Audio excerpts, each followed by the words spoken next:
Hey guys, Isabel here. Welcome back to Reeled In. Today with me, finally in person, so we've been doing the Zoom things. Finally in person is my friend Connor. I'm back. And today we're going to talk about some of the analysis for part 1 of Falcon the Winter Soldier. So I guess for me and you, part 1 is like episodes 1 through 3.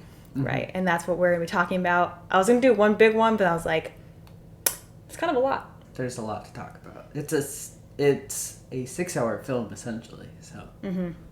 Right. So throughout my analysis today, along with character and plot and things, what I'm going to also discuss is little segments, which are real world problems, as well as Steve versus John, in regards to the whole Captain America thing. The deep breath. Not a huge John Walker fan. Haven't been from the moment that I heard about it, because of course I had it spoiled because I waited for 3 episodes to come out. Mm-hmm. If you're not going to sit down and watch it as a 6-hour long film the way that it was shot, watch it in 2 parts is my recommendation. That's how I intended to watch it. That's what I did, and I don't regret it. I think it works really well that way. It definitely feels better watching it as like one cohesive piece as opposed to episodically. Mm-hmm. So right, I watched it, you guys know, reaction as it came out every week. I know some people had an issue with like the pacing, at least for the first 3 episodes. I thought the pacing was fine because I understood that like it was supposed to be seen as like a very long movie. But one thing as I'm rewatching now, like with like 15 seconds only having to pause instead of like 7 days, is that like the events with like John Walker and like his very quick, I think, like descent into like rage, like that's really like it happened really quickly. Well, I kind of read a vibe when I was watching it. Like I said, I didn't like him from the moment I saw that there was a new Captain America. I went, all right, I'm gonna turn off the internet. And then when I saw it, I'm like, I don't like him at all. I don't think I am going to. I'm not even gonna give him a fair shake because no one can replace Steve. And I think a lot of people were like that.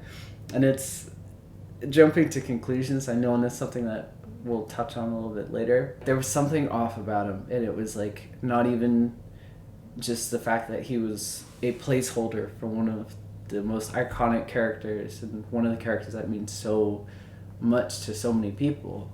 Mm-hmm. Right. Yeah, that was my question. We'll probably touch on it later, but like, do you think your hate towards him stemmed from just like the fact that he's not Steve Rogers? Or like you said, like you caught a vibe and you're like... I definitely caught a vibe. Because like normally like when something like that happens, you're like, all right, cool. If they're going to be modest enough to be like, I'm not Steve Rogers, which I mean he did right off the bat. He was like, I'm not Steve Rogers. Mm-hmm. So when they admit that, there's a certain level of self-awareness and humility that would at least give you the opportunity to give them a chance. But there is just something else off about him, and I'm pretty good at reading arrogance, partially because I've been around very arrogant people, so it's very easy to identify and be like, something's not quite right here. Mm-hmm. Yeah, I definitely caught the arrogantness and the cockiness very early on as like his personality. But anyways, so starting with episode 1, what I thought was really interesting and I liked is the characters sort of started out in a place you didn't really expect them to. Like at the end of Endgame, Bucky and Sam seem to be on pretty good, like it's not a perfect relationship, but like, they seem to be pretty comfortable with one another. And then when, old Steve gives Sam the shield, it ends on like hopeful music basically. Mm-hmm. So like, you have a hopeful outlook for Sam, taking up the mantle as like Captain America. But how episode 1 of Falcon started, like, we have this, like, real, like, funeral vibe and, like, sad music. And, Sam's character starting point was pretty, like, he was unsure of, like, the responsibility of carrying the shield, like, overwhelmed, doubtful, and, like, burdened. Overall, I think it had a good start.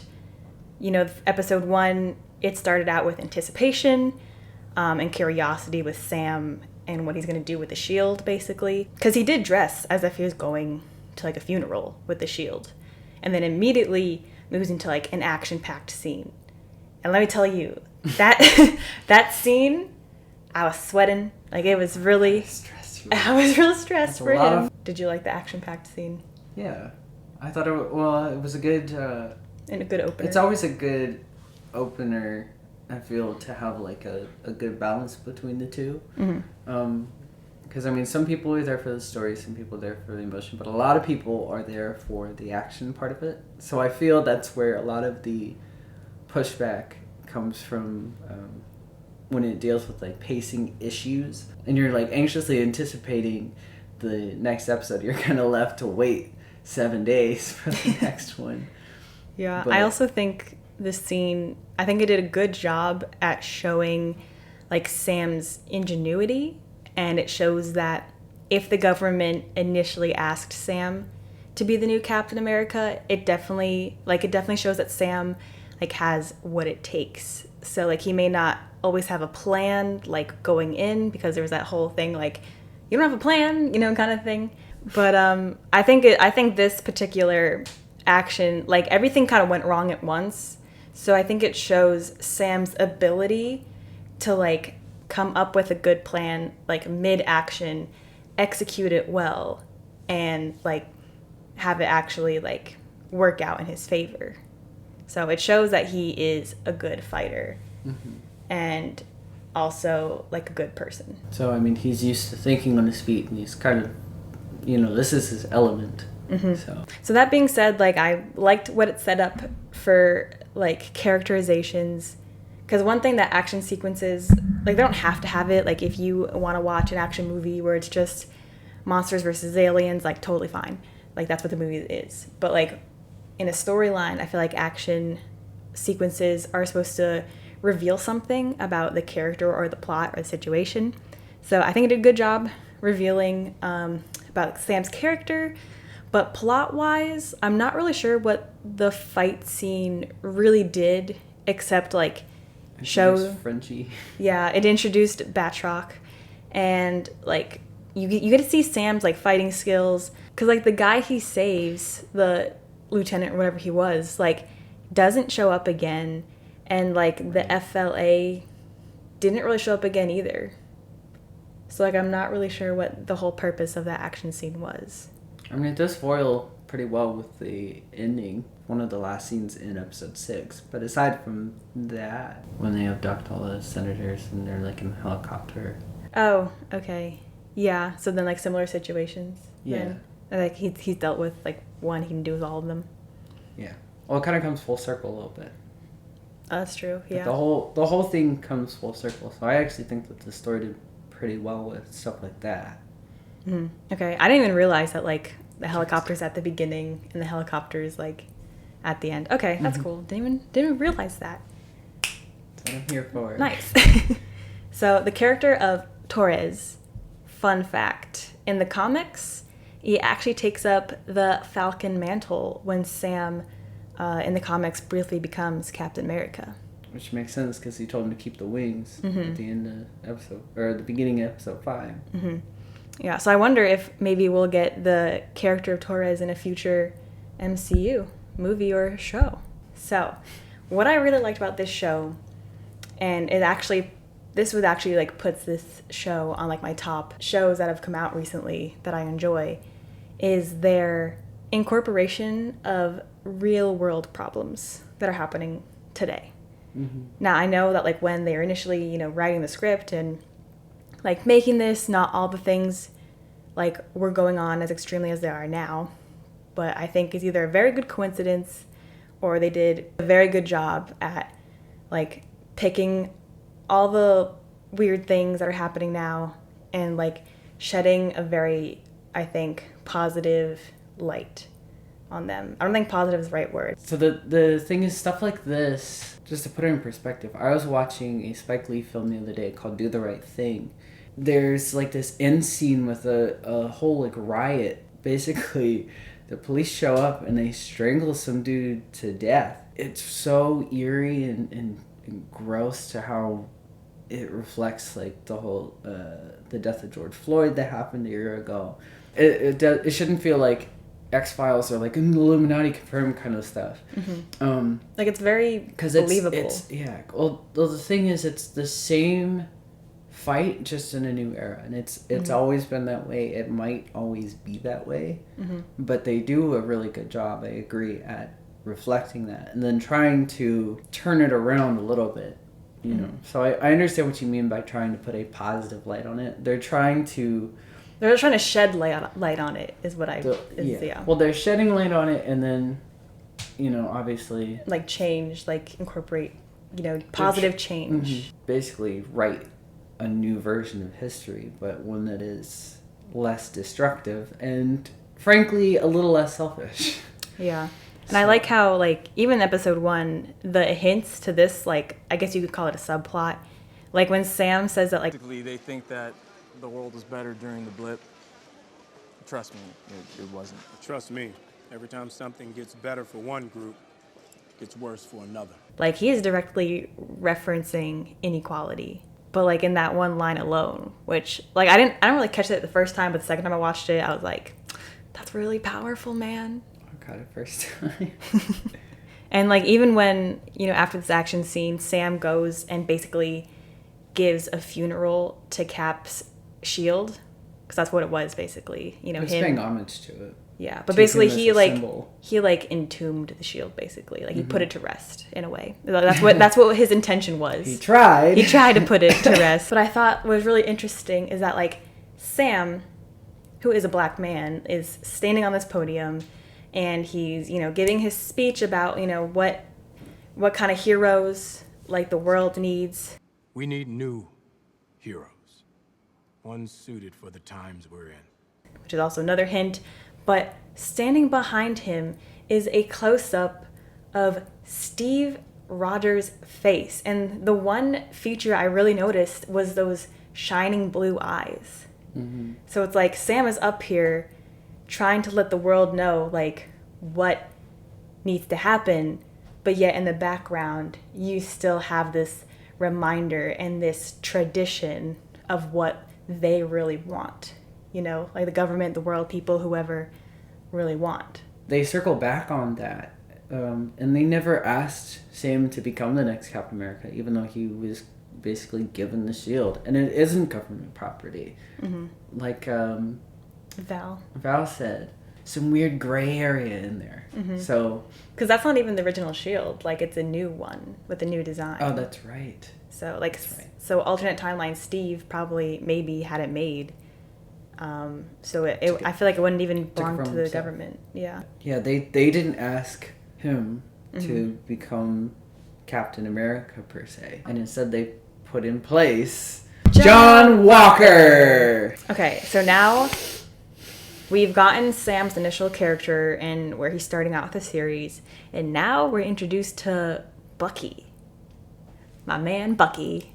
Love him, always have. Bucky's character starting point, you know, he's traumatized, not at peace at all, and he's struggling, and he's alone, and he's standoffish, and overall I feel like that's a pretty realistic starting point for him, and I was initially excited to see like how he would grow from that, and how especially Sam would like help him. Because he didn't have, normally he would have had Steve to kind of pull him back to the light per se. So then Sam goes to Louisiana to visit his sister, and we get real world problem number 1, and that is small businesses struggling to stay afloat, especially in, I would say, chaotic times.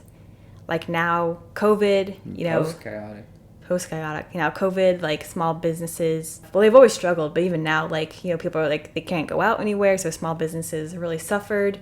And in Falcon, you know, people have basically just been blipped back after 5 years to society. Yeah. The blip was basically their pandemic. Yeah. We were talking about that earlier off camera. You know, in chaotic moments, like, these are, like, the people, like you and me, who are struggling the most, kind of. And I liked that they incorporated that into, because they could have easily just not like put it in there, you know.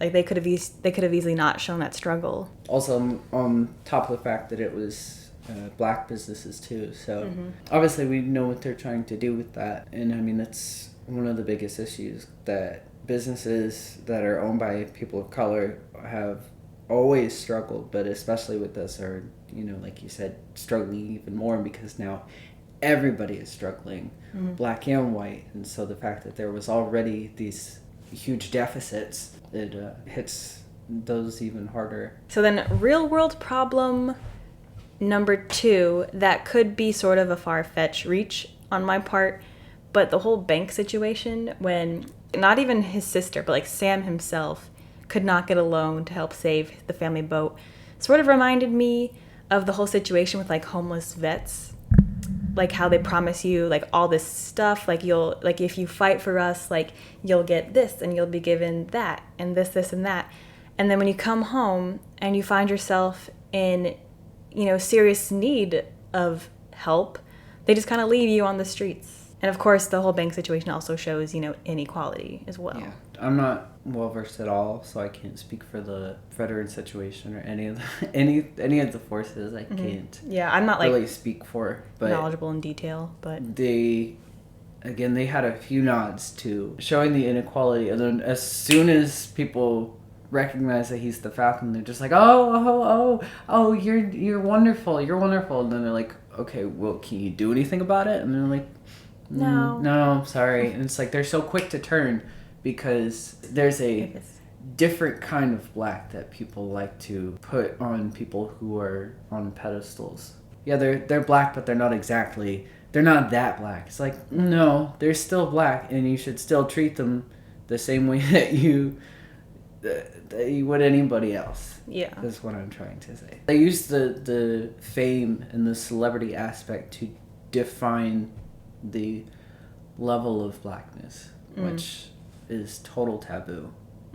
In addition to these real world problems, I also like how these Disney Plus Marvel series are like going very in depth with the characters and like their family, their emotions, their backgrounds. I feel like that's not something we get to see a lot of like in the movie. Like yeah, like a movie might be based on someone's like their whole backstory, but I like how this goes just a little bit more in depth.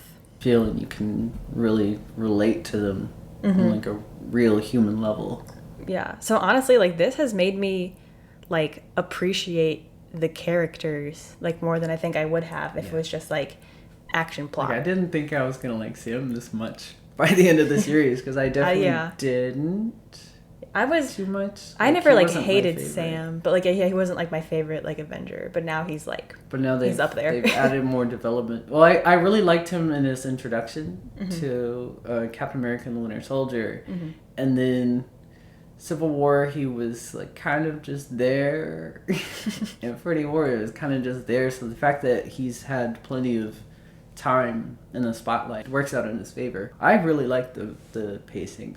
If a film is 6 hours long, as long as it keeps going, tell story-wise, it doesn't feel like it's 6 hours, you know. But we're at the end of episode 1 now, and the government gave the shield to another white man, not Sam. The guy at the beginning, like director, his nails are coming out. But the guy, like I don't know who he was, the director of like the museum, whoever, literally told Sam. Thanks again for coming forward with the shield, Sam. It was the right decision. That turning in the shield was the right thing to do. Then they turn around and give it to this man. Like they basically told Sam, "Hey, thanks for giving this shield away. We never wanted you to have it. Let's give it to Steve -2.0. And like this is, people say, and I'll talk about this again like on episode 2 because it's really like you can really see it. But like people are always like Sam and Bucky should have they shouldn't have been so hard on like Walker. Like you telling me to understand how Walker's feeling? Well, I'm gonna tell you to understand how Sam is feeling with what I just said. This man, who happens to be a person of color, received the shield of Captain America by Captain America himself.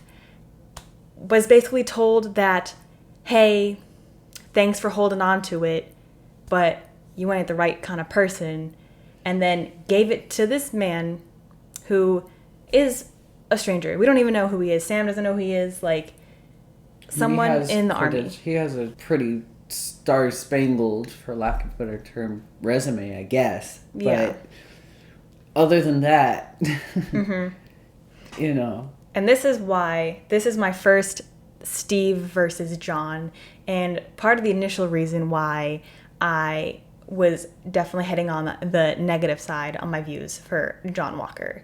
So number one is the fact that his uniform involves carrying a gun. So yes, I know that Steve did use guns, but basically his shield was his primary weapon. No, when did he ever use a gun? Not Civil War. World War II is like the first Avenger, but like that's World War II. And then like before Captain America was actually Captain America, Steve Rogers. Yeah, so Steve Rogers used a gun. And I think there may be some scenes in like Civil War or Winter Soldier like where he like had a gun. But anyways, basically the shield itself is Cap's primary weapon.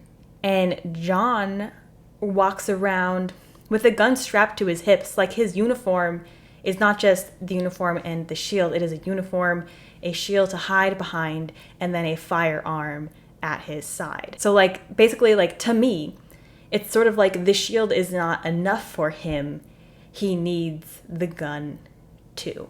The shield also was mostly for defense. A shield is a pretty non-confrontational weapon, I'd say.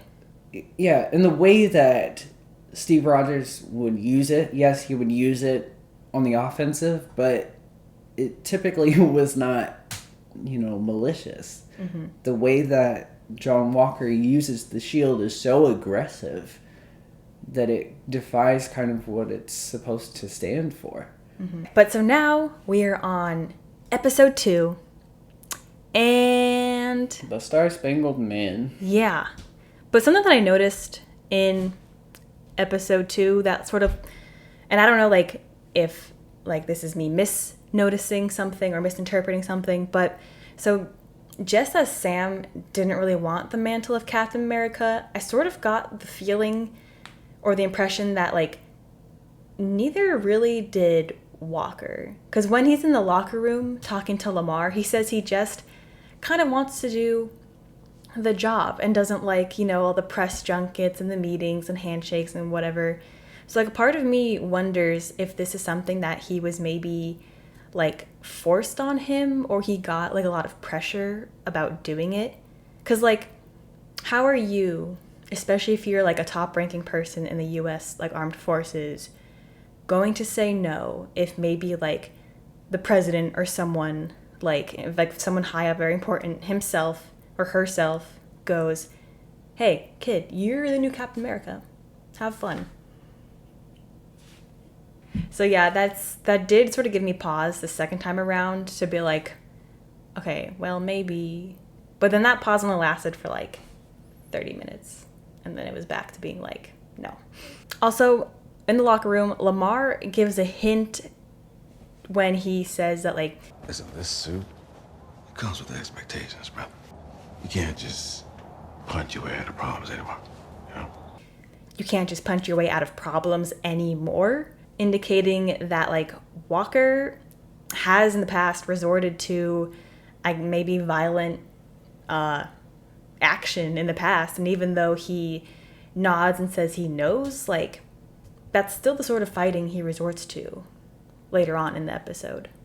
Dr. Erskine was initial super soldier serum maker and gave it to Steve.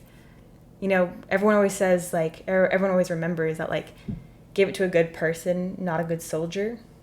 So I feel like hint number 1, even though Walker might be a decent person, he is definitely more of a good soldier. And maybe not even like, definitely a secretive soldier at least, because I feel like he's definitely has done a lot of things that were, like, questioned or should have been questioned in the past. I know people who want to defend John Walker want to say that they're a lot more alike, and they are. I will be, I won't discredit that at all. They're very alike in many ways, but one of the biggest differences is the difference of spirit, and part of that is restraint. So something that we will bring up probably in part 2 is there is a direct juxtaposition to John Walker in one of the most just heinous things that he does in this series is that Steve knows when to stop, and he knows when to try to find a different way out of the situation. If he's still going forward with his plan. Steve always has a plan, and even if his original plan doesn't work, he always has a backup plan. Man with a plan. He's the man with a plan. Yeah, I still think if the government had to give the shield to someone other than Sam, I kind of think it should have been Lamar. Oh, they kind of gaslight him too. Yeah, and then also again that goes into not giving the black person the name of Captain America. Steve versus John, number 2. Number 2. So, like you said, Steve has control. And even with the shield itself, Steve had, like, a very measured control over how he used the shield, how he threw it, caught it, fought with it. But John kind of just, like, throws it around without any regard to where it will end up, who it might hit. And, like, that seems a bit disrespectful to the symbol of Captain America. Yeah. Well, the way that Steve uses it, he uses it the way that a samurai uses his sword. It's an extension of himself. Mm-hmm. Yeah. And so that way, that symbol. So when Bucky, goes to Sam and all upset that he gave away the shield, he's like, you don't understand what it means to people. It's not about whether or not you feel you're ready for it. It's the fact that he trusted you in the resemblance of what it's supposed to mean. Mm-hmm. Yeah, even like during my last reaction, like people in the comments were like Captain America has meant something to me since like the 70s. Mm-hmm. And like this is a character in the comic. Yeah, in the comics and stuff. Yeah, like this is a character that will most likely transcend like generations and will mean something different to everyone else as well. Mm-hmm. So, disrespect from John Walker. Although Carly and Walker do have like similarities, I think in like the morality issue of like what are they doing and like how good is it basically. I think the difference that makes me sympathize with Carly more than Walker. Are we talking villains? Yeah, we are. Oh. Well, they're not. I wouldn't call them villains. Antagonists. Yeah, they're definitely antagonists. But like Carly seems to really care about like all of her followers. And that's why I like her more than Walker. Because Walker just has like, I don't care about this attitude. And like if that was... It's a certain level of arrogance. Yeah. Also, like, if this is a decision on White Russell's part, and also the fact that White Russell like maybe purposefully like acted clumsily like with the shield, like because acting White Russell, like, yes, we are applauding you. And I'm not pointing fingers to anyone in particular. I've seen it. So don't hate the actor for their portrayal of a villain. Mm-hmm. If you hate the villain with every fiber of your being, they as actors are doing their job. Do not give them hate, please. Yeah. I tip my hat to Wyatt Russell. He got like death threats and just to throw that little side branch off. Never attack the actor. If they made you hate the character the way that it's supposed to be, they did their job perfectly. So yeah, hats off to Wyatt Russell. Mm-hmm. He did an amazing job. I don't like John Walker the character, but I'm still excited to see what, as an actor, Wyatt Russell has to bring to the table. So I just wanted to throw that out there. Also, going back to what I mentioned a couple minutes ago, people saying Sam was unfair to like blow off Walker initially, and that's why Walker got like frustrated. Like I can understand that point with Walker like extending sort of like an olive branch and getting frustrated when it was sort of like when it was like when they were it was like denied. Like I'll say that like I feel like Bucky in particular I feel like was only standoffish because Walker was not Steve. All right, well then we gotta work together. That's not happening. I think we stand a much better chance if we all Just because you carry that shield, it doesn't mean you're Captain America. So on Bucky's point of view, like well, there's that, and then go back to the symbols. So the fact that it's such a middle finger to both Sam and Bucky, you know, indirectly to Bucky. They're not thinking about Bucky. It's such a middle finger to give up the shield and then have it immediately. Like immediately, it was like next day. Like they were banking on him doing that. They were waiting for him to do that. So they'd be like, all right, here's a cookie cutter replacement of Steve Rogers. Be like, it's not that simple. yeah. It's more than just the aesthetic. And also like in Sam's eyes, the Captain America gave him the shield, and in good faith, Sam donated to a place where it was supposed to be like locked up forever, basically. Yeah, like commemorated with Steve himself, like in memory of his friend. The government picks the white man to be Captain America, basically giving Sam, you know, as you said, the big middle finger. Yeah. I mean, it's not just a white man. It's not, you know, brown hair, brown eyes. It's a blonde hair, blue eyes. What is Hitler? What is his? The Aryan race, whatever. The perfect Aryan cookie cutter replacement. So that's what I say when it's not that simple. So I can definitely understand Sam's reasoning for being standoffish towards Walker. And that also might even show Walker's ignorance to that whole matter in himself, because he doesn't realize that this is the reason why Sam is, you know, not really happy with him. Like he literally quotes Cap's wingman. It'd be a whole lot easier if I had Cap's wingman on my side. Like you just belittled Sam, and clearly you don't understand the kind of relationship that Steve and Sam had. It is not Steve like, and Sam and Bucky. Yeah, like So it's the not fact just like a that business. Bucky is almost there to keep Sam grounded, but with not forgetting the whole reason that he was trusted as a wingman. There's the right hand man, or the left hand man, I guess, because of his arm, and then your wingman. Steve versus John, number 3. Walker himself, okay, maybe not himself, how the government made Walker's Captain America is a manufactured Captain America, which you can tell, like, you know, when they talk about jumping on the grenade. Look, I've done the work, okay? You ever jump on top of a grenade? Yeah, actually I have 4 times. It's a thing I do with my helmet. It's a reinforced helmet. It's a long story, but look. So Steve, like, obviously that is, you know, what Steve is, like, that's That was what... his trial of spirit. Yeah, and Steve used his whole body. And Walker was like, yeah, I have a reinforced helmet. Like, Steve did that when he was as small as I am. I know. Like, that does not prove your worth, sir. Like, at all. Like, even though the grenade wasn't live, Steve was ready to risk his life. Like, a reinforced helmet, what exactly are you risking? Like, that doesn't show character at all. You know you're not going to get hurt when you're, you know, saving people from, like, the live grenade or whatever. Yeah. Well, if you go back to that scene, in that scene, I don't even think they're armored. I think they're just in, like, their t-shirts and camo pants, and it was just, like, a training exercise. What do you do as a soldier if someone throws at a grenade? You go and you tuck for cover, and instead, it wasn't even, Steve goes... It wasn't even training. It's just, like, they just tossed it in there to see what would happen. Oh, yeah. Well, training. Knee jerk. Oh, yeah. I don't know. You know, with peace and love, military's weird.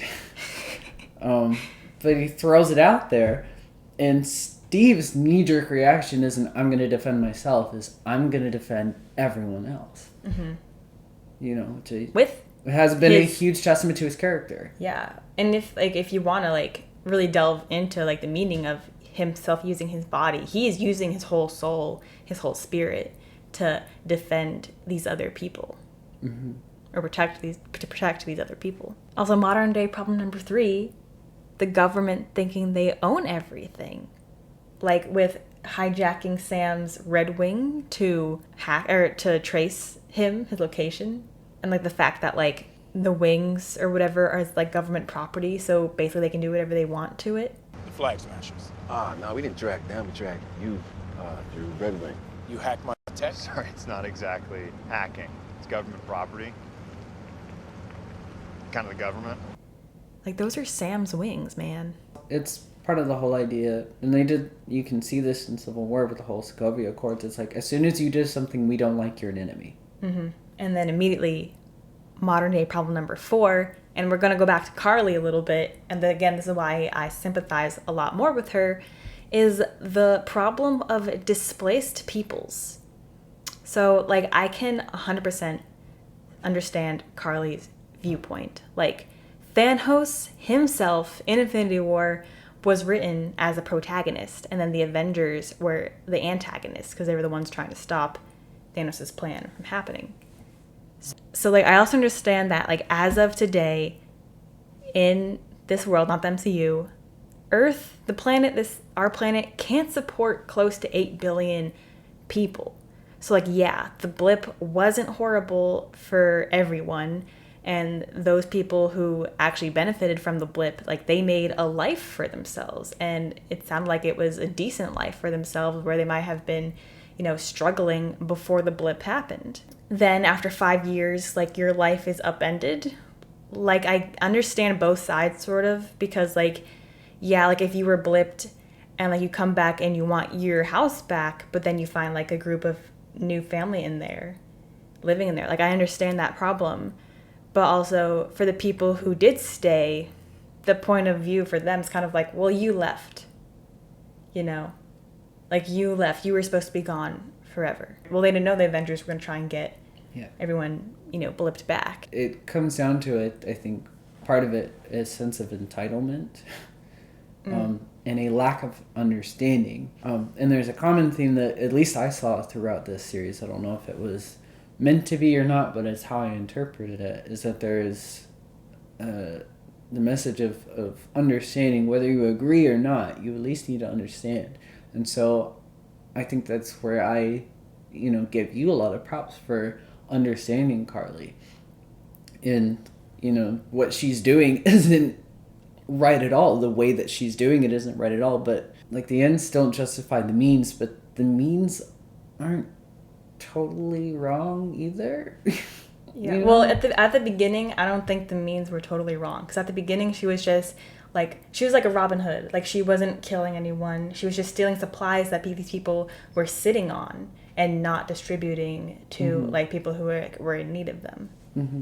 But when you don't see change happen, you get frustrated. That's why things like riots happen. You have nowhere to direct that frustration, and you feel like your voice isn't heard, and you feel like the things that you're doing don't have an impact, even though you're pouring your heart and soul into it. You're doing it every day of your life or whatever. So I understand eons to what she was initially trying to do, but again, you get frustrated, and sometimes that frustration just manifests, and it dilutes your perception of reality. Right. Erin Kellyman does a fantastic job, though, too. She does. She's very good. I would just love to be friends with her. Modern day problem number 5. So I know, like, you and I have been touching about this a lot, but officially, problem number 5, racism and how it's portrayed to the public. So, like, it was okay to have Steve Rogers, Captain America, during World War II, but not okay to have Isaiah Bradley as Captain America back during the Korean War. Yeah, not even post-Korean. Like, they literally erased Bradley, and also seemed like a nod to when the government gave black men, like, syphilis shots and told them it was, like, a cure or, like, a vaccine to something else. Because told them it was tetanus. Yeah, they told them it was tetanus. Like, that's a thing. It's not just a thing that they threw in the MCU. Like, that's a thing that has happened in history. They tell you it's tetanus. They tell you it's a vaccine for the flu or whatever. Like that actually happened in history. Like they could have easily, if they wanted to, erase Captain America because he did go like AWOL during World War II a little bit. But because he was this symbol of the perfect man, they didn't feel inclined to do so. Right. But they did, and they tortured Bradley. Also, another comic fact, Eli Bradley, which is Isaiah's grandson, in the comics is something known as the Patriot, which is like a young Avenger character. And so basically what happens is that Eli like steals like these like the human growth hormones from I think Isaiah or something, and basically he keeps popping them. Also the scene where the cops were trying to arrest Sam for literally no reason, for arguing with a white person. Like I wanted to jump through the screen and like deck the police officers. Honestly. Like I was ready. It goes back to the point that I made earlier that like they're so quick to jump, but as soon as you're a celebrity, your level of blackness, you're not black. It's totally different, and it goes to show this weird perception that people have. That first police car radioed in for a second police car, like, "Hey, there's a black man. He's standing in the street. We're gonna need some backup." And they're talking loudly, and they pull up, and is this man bothering you? No, go away. And Bucky's like, no, go away. Are you sure he's not bothering you? Yes. He's like, go away. He's like, you are bothering us now, both of us. Yeah. Also, props to Bucky though. Yeah. For like standing up. Yeah, the fact that there are instances like that they highlight, it's like they're so real that they hurt. And you know, obviously I can't necessarily speak from experience as a white man, but like, you know, I hear things from other friends that like stuff like that happens. And yeah, all the time. Ridiculous. So, Steve versus John, number 4. So Steve definitely wasn't as arrogant or cocky as himself as Captain America as Walker quickly became. Like Walker, like he said, he's like, well, like I'm not Iron Man. I'm not whoever, like Banner. So, like, sure, I'll give him that point for trying to be humble. But, like, literally, not even, like, maybe a week later, that power went straight to his head. And, like, I hate cocky and arrogant people. So seeing, like, that in him. In case you couldn't tell, I'm rolling my eyes. Like, who are you to order Sam and Bucky around? Well, there's also that whole scene where he breaks into the refuge. And he's like, do you know who I am? I'm Captain America. And I looked at that and I just went, excuse me? Yeah. You are Captain America, not Captain Universe. Stay in America. You are Mr. American Captain, not Captain America in my eyes. Mm-hmm. Also, John using the police siren to get Sam and Bucky's attention. Like, just call to him. Like, you know, you just made Sam's heart jump. He's just trying to poke and be annoying. Oh, yeah, I start sweating. It would make anyone sweat or roll their eyes or react. Yeah. So that also just made me like, and he's like, stay out of my way. I'm like, you stay out of their way, first of all. So then the last couple scenes in episode 2, my girl Carly is crying over the death of one of her followers. Like, that really hit me. To Carly, these aren't just like random followers. Like they're her family. So Carly sees these peacekeepers and like the power brokers, like men, like basically like she keeps seeing them just like kill or like round up her family multiple times to multiple people. Like you said, like, they're names, not just numbers. Yeah, and like you said, like, you keep trying to do the right thing in your own mind, and then they react, like, the intensity levels just keep, like, you know, after rising. After a while, it starts to distort. Yeah. Okay, episode 3 now. The last episode we're going to talk about in part 1. Okay, so I want to talk about something with you, because at this point in the series, I had a very difficult time separating myself from viewing John Walker in correlation with the Black Lives Matter movement. Like, it was very difficult for me to not equate him with the police force and police brutality, which I think added to my dislike of him. Also, in episode 3 at the beginning, when he's like, Don't give him a second to delete, shred, or breathe. don't even give him a chance to breathe after you just step out of a police van. Like, right now in the world, that was not the best thing to say. And I also like, how much jurisdiction does Walker have? Like, going around calling shots in Germany? You're not the Dora Milaje. Yeah. You do not have jurisdiction wherever you find yourself to be. I don't think technically they don't have jurisdiction either. But Yeah, but we love the Dora Milaje. it's true. So I want to know your thoughts. Did you connect those two things, or like, what do you think of that connection that I made?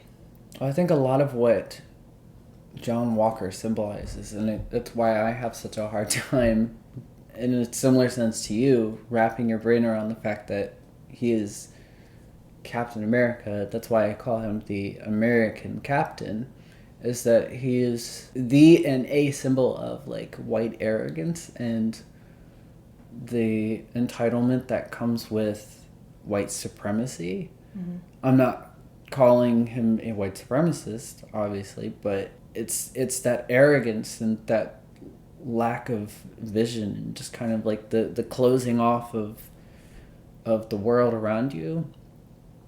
It just like, it compresses your mind a little bit. Mm-hmm.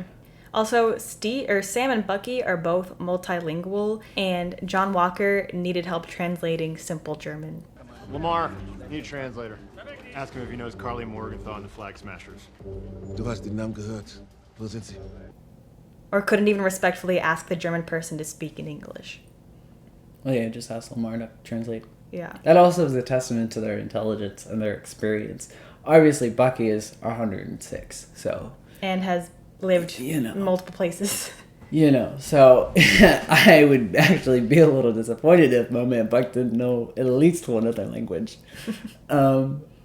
But no, I think that goes to show their level of experience and intelligence mm-hmm. and understanding. Whereas, like, yeah, Walker is just so unbelievably arrogant, and that's a dangerous path that all of us, not just white people, that all of us have of going down. You need to be careful not to get too caught up in that. And so one thing, like I mentioned with the understanding, you at least need to have a different perspective, because if it's so polarized, if it's one thing or another, you're never going to come to terms with anything. So the fact that Sam is able to go out of his way and gain a perspective from Carly, mm-hmm. you know, he's like, what you're doing isn't right, but I get what you're trying to do, and that helps de-escalate the situation. Mm-hmm. Even with Bucky opening up a little bit to Sam, and then Sam being willing to tolerate it for the most part. And I don't think Walker isn't able to do that.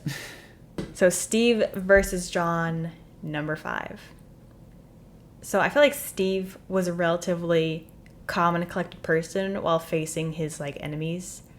Walker, and I don't know if this is like his character just like initially, like that's just who he is, but like he is very quick to anger, and I think often loses control of himself. Like also the little details of him like touching his head when he starts to get like unhinged.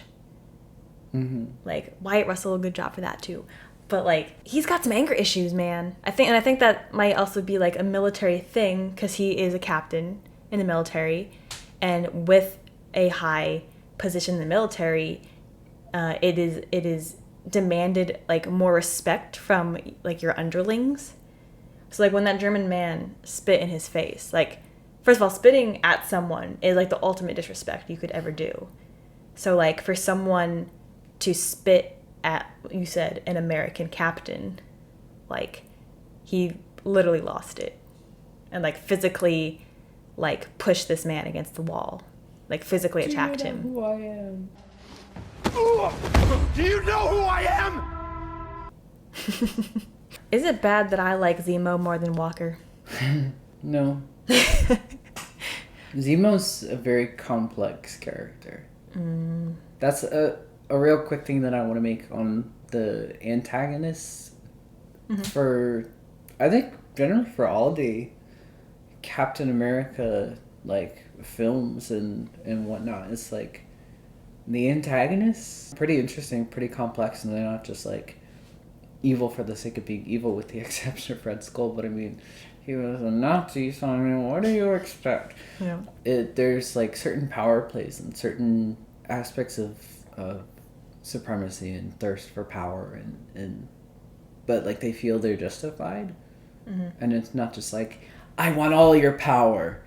You have people like Zemo and Carly and John Walker and Sharon, you know, who are they're not flat characters. They have very different motives, but they also play different sides. They're not like a coin. They don't just have one or two sides. Like, they're pretty complex. Right. So I think that's why it's so easy to like someone like Zemo, because there's just so much about him that's so intriguing. I think Zemo made an interesting point about if the serum was loose to the world, like the wrong people could get their hands on it, and like how many different like Avengers out there would there be? You know, and also how it's dangerous to put heroes on pedestals, and like the people forget, you know, and they turn a blind eye to, you know, these people's, you know, wrongdoings and like, you and know, their flaws. Yeah, and that's kind of true with like, you know, celebrities nowadays as well. Well, with anyone.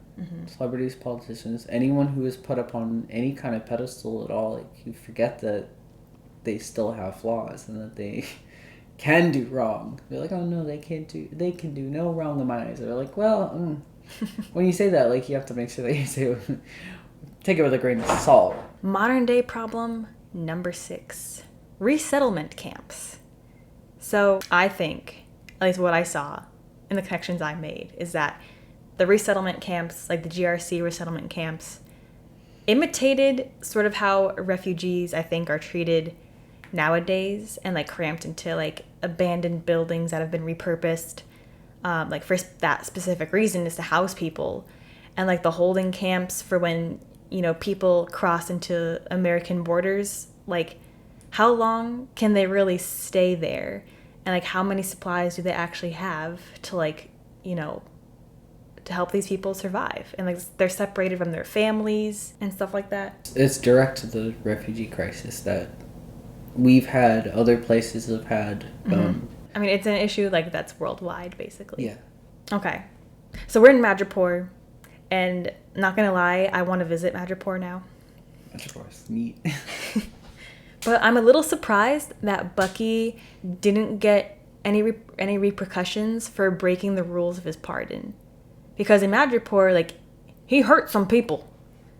Like, that's like rule number 2. Well, didn't don't hurt Sharon anyone. say that they don't... They'll lock me up if I step foot back in the States. Madripoor doesn't allow extradition. Yeah, but she also said that if she stepped foot back on American soil, she'd be arrested. And like the whole thing with Bucky's, like, that was recorded. And then he went back to America, obviously, and he didn't get any repercussions. Well, good for you, Buck. Like, he got sent to jail momentarily because he missed a session with his therapist. I don't know. This isn't... Speaking of that, modern day problem number 7, the justice system. Bucky and Sam get pardoned because they helped save the world. I got that. But they're also like they're top Avengers, basically. But then like Sharon is still considered an enemy of the country.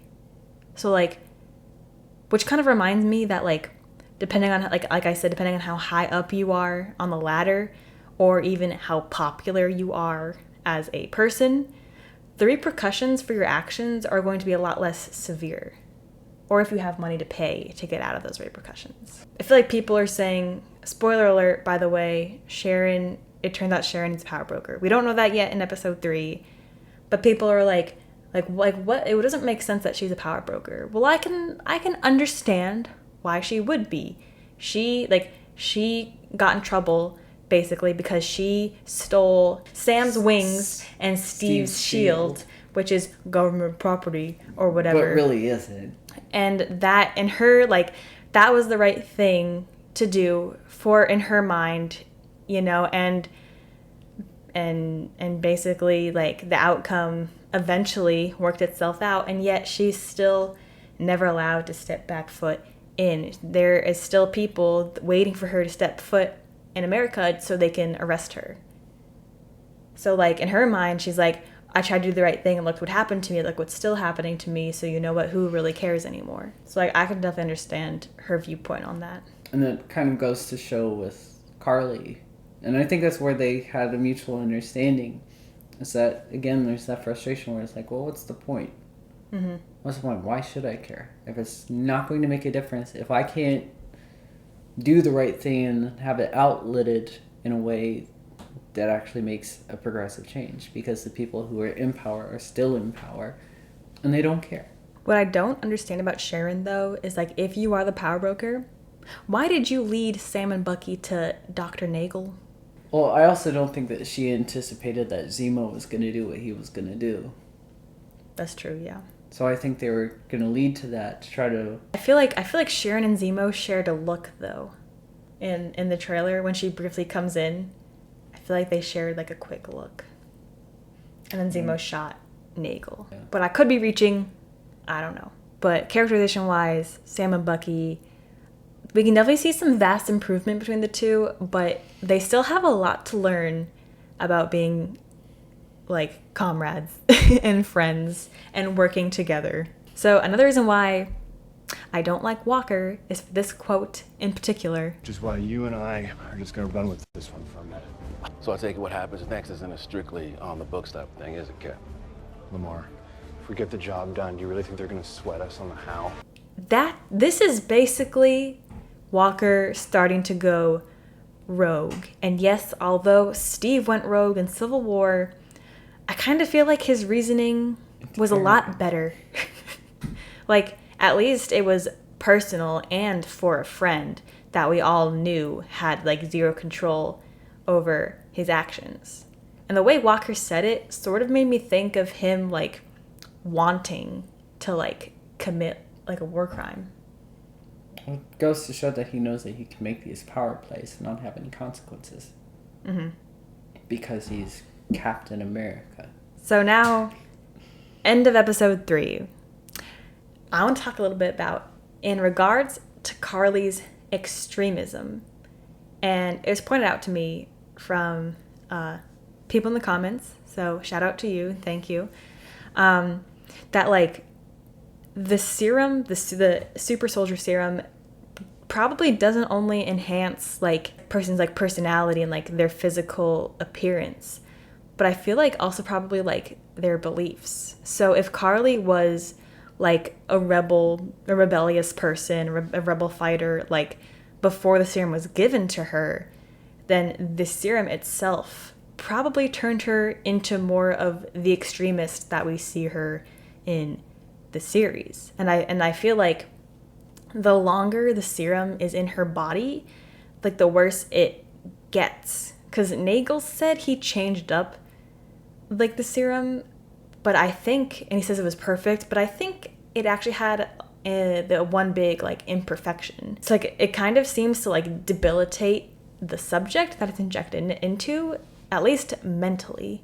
Like, Walker, with his, like, bouts of craziness and his loss of control, and Carly becoming extremely more radicalized, going from crying over one of her followers' deaths to, like, willingly attempting to kill people. And then there's the other Winter Soldiers, like, from Civil War. Bucky was an exception, where they were able to control him using the super soldier serum, but remember, everybody else went absolutely Mm-hmm. But, like, Steve, like, he had it for 100 and whatever years, and, like, he and that mentally was, like, a perfect dose. Yeah, and, like, mentally he did not become more, like, unstable. He was always him. So I feel like in changing this serum, or, like, anyone else but Dr. Erskine doing the serum does not perfect it. And it mentally debilitates whoever you give it to the longer the serum is in their bodies. It's like steroids. Yeah. It's exactly like steroids. So I am very interested because I don't think Walker is done. I think we may see him again in the future. Well, yeah. So I will be very interested to see how this serum affects And him he's long term. He's U.S. agent now. Yeah, and we will discuss that in part 2. So. But yes, I'm interested to see if my quick theory is, accurate, what the serum will do to him long term. Well, guys, that is part 1 of my Falcon the Winter Soldier analysis. So I'm sure with what we've said, take it as you will. I am sort of expecting the comments to light up. We'll see. Don't cancel me, depending on how Isabel edits. I very well might get canceled. Yeah. But do you guys agree with some of the real world problems and things that we've said, or do you disagree? I would really like to hear you guys' opinions in the comments. It's interesting to see what you guys have to say. It's nice to read other opinions and try to understand them. Mm-hmm. And considering we've been talking about real world problems, we're going to do some research and put some links in the description of different donations and research resources that you can do to help. And we'll put some different resources in the description to learn about and then to donate if you are so inclined. Yes, we'd really appreciate it if you do, help out those who really need our help in this day and age. All the things we have said so far is our opinion. If you agree, that's great. If you don't agree, then that's also great. It's okay to have opinions. It's okay to have differing opinions, guys. But remember to leave a like, comment, and subscribe for part 2 of this analysis. It should be up sometime within the next week. Thank you guys so much for watching. I always appreciate it. Episodes 1 through 3 of The Falcon the Winter Soldier have been officially reeled in. So thank you guys so much for watching, and I'll see you guys next time.